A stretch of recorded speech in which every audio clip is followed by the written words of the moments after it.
حضرات محترم، تین بھائی، تین مجاہد کی شہادت میں بیان کرنے کی کوشش کر رہا ہوں۔ وہ تین مجاہد ابھی چھوٹے ہیں۔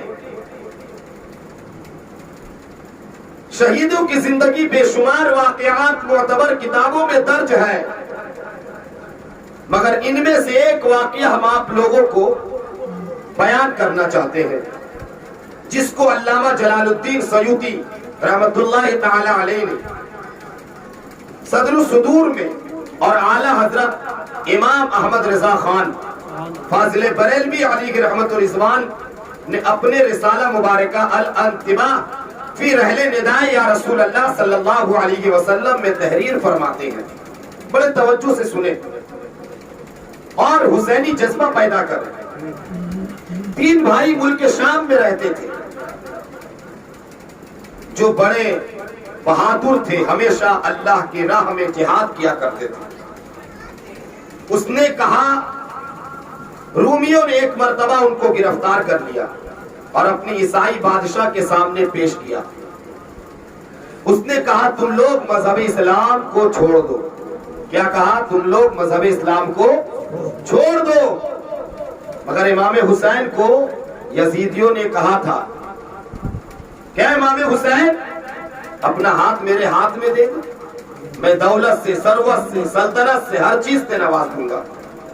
مگر سنیں، تین مجاہد، تین بچے، مگر جو رسول کا غلام ہوتا ہے وہ بڑا وفادار ہوتا ہے، کہہ دو سبحان اللہ۔ اور جو رسول کا غلام ہوتا ہے وہی تو وقت کا امام ہوتا ہے۔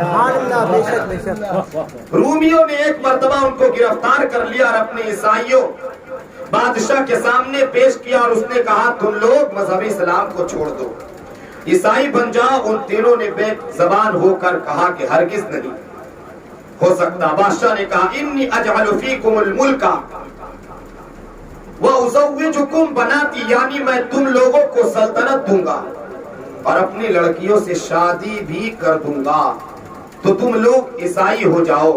مگر مجاہدین اس پر بھی عیسائی بننے کے لیے تیار نہ ہوئے۔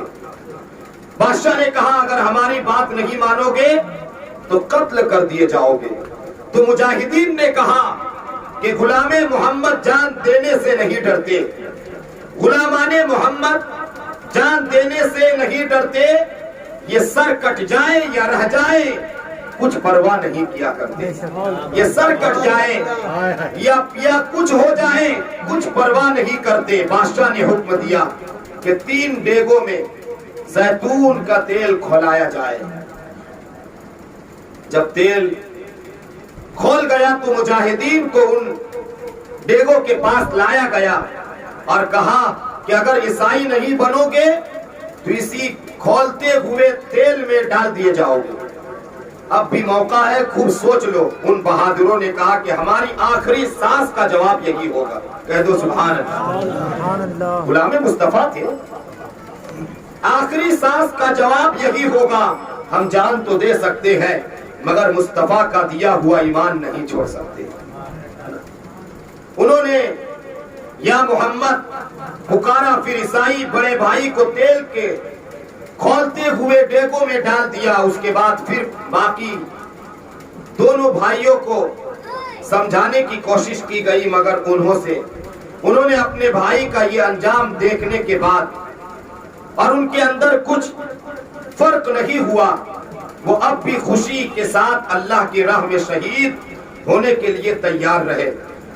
آخر مجھلے بھائی کو بھی کھولتے ہوئے تیل میں ڈال دیا گیا۔ چھوٹے بھائی کی ابھرتی جوانی دیکھ کر وزیر نے بادشاہ سے کہا کہ اے ہمارے پیدر، سپرد کر دیجئے، ہم ایک ترکیب سے نہایت آسانی کے ساتھ ان کو عیسائی بنائیں گے۔ بادشاہ نے ان کو وزیر کے سپرد کر دیا۔ وزیر نے انہیں ایک مکان میں بند کر دیا اور اپنی حسین لڑکی کو انہیں بہکانے کے لیے مقرر کیا۔ رات کے وقت لڑکی داخل ہوئی، وہ مرد مجاہد رات بھر نفل نمازیں پڑھتا رہا، کہہ دو سبحان اللہ، اور حسینہ کی طرف نظر اٹھا کر بھی نہ دیکھا، اور دیکھتا بھی کیسا، جن نگاہوں میں حسن مصطفیٰ جو سما گیا ہو، ہے نا۔ کسی اور کی طرف کیسے نظر اٹھ سکتی ہے؟ حور پر آنکھ نہ ڈالے کبھی شیدا تیرا سب سے بیگانہ ہے، اے پیارے شناسا تیرا۔ لڑکی کے لیے یہ منظر بڑا ہی عجیب تھا کہ جس کی ایک جھلک دیکھنے کے لیے دنیا بیتاب ہے اور جو اس کو ایک نظر بھی دیکھنے کے لیے تیار نہیں، صبح کے وقت وہ ناکامی کے ساتھ واپس آئی اور اپنے باپ کو بتایا کہ آج اس کی عبادت کی کوئی رات تھی، مگر اس طرح 40 راتیں گزر گئی اور وہ مرد مجاہد اس کی طرف متوجہ نہیں ہوا۔ آخر میں خود وہ لڑکی متاثر ہو گئی اور کہا، اے پاک باز جا نوجوان، تو کس کا شیدائی ہے، وفادائی ہے، میری طرف نگاہ اٹھا کر بھی نہیں دیکھتا۔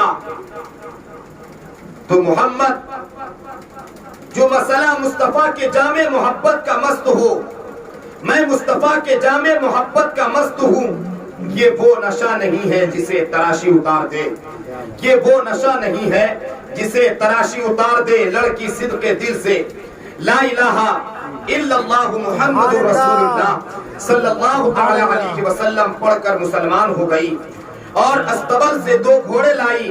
رات ہی میں دونوں وہاں سے فرار ہو گئے اور ابھی زیادہ دور نہیں پہنچے تھے کہ پیچھے سے گھوڑے کے آنے کی آہٹ معلوم ہوئی اور وہ جلدی ہی وہ قریب آ گئے۔ دیکھا تو نوجوان کے وہی دونوں بھائی ہے جو کھلے ہوئے تیل میں ڈالے گئے تھے، ساتھ میں فرشتوں کا ایک گڑوا بھی تھا۔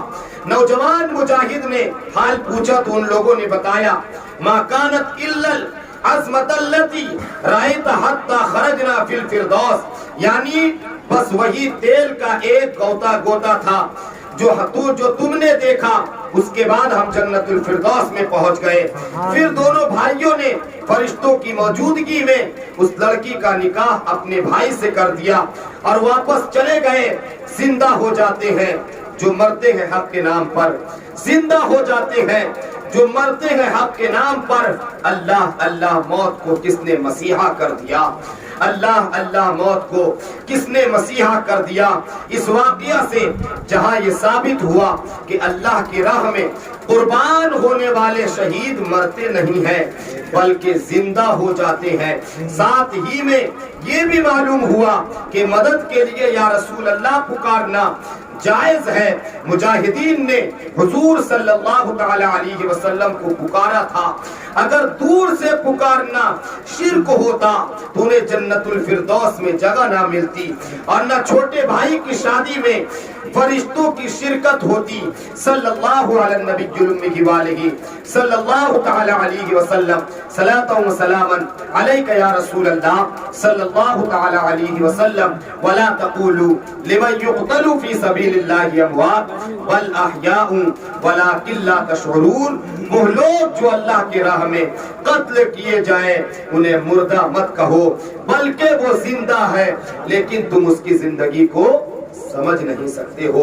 اللہ کی بارگاہ میں دعا ہے کہ پروردگار عالم ہم تمام لوگوں کی اس حاضری کو اپنی بارگاہ میں قبول فرمائے۔ تبارک و تعالی ہم تمام لوگوں کو دین کی خدمت کرنے کی توفیق و رفیق عطا فرمائے، اور یہ گلشن نوری اور جو ان کے جتنے بھی ممبران ہیں، جو ہے جتنے بھی ممبران ہیں، ذمہ داران ہیں، سیکریٹری اور بھی جو بھی کوئی ہے، پروردگار عالم کی بارگاہ میں دعا ہے ان تمام لوگوں کو مولا دین دنی رات چوگنی ترقی آمین۔ ہم تمام لوگوں کو اس محرم الحرام کے صدقے میں ہم تمام لوگوں کے چھوٹے بڑے گناہوں کو معاف فرمائے۔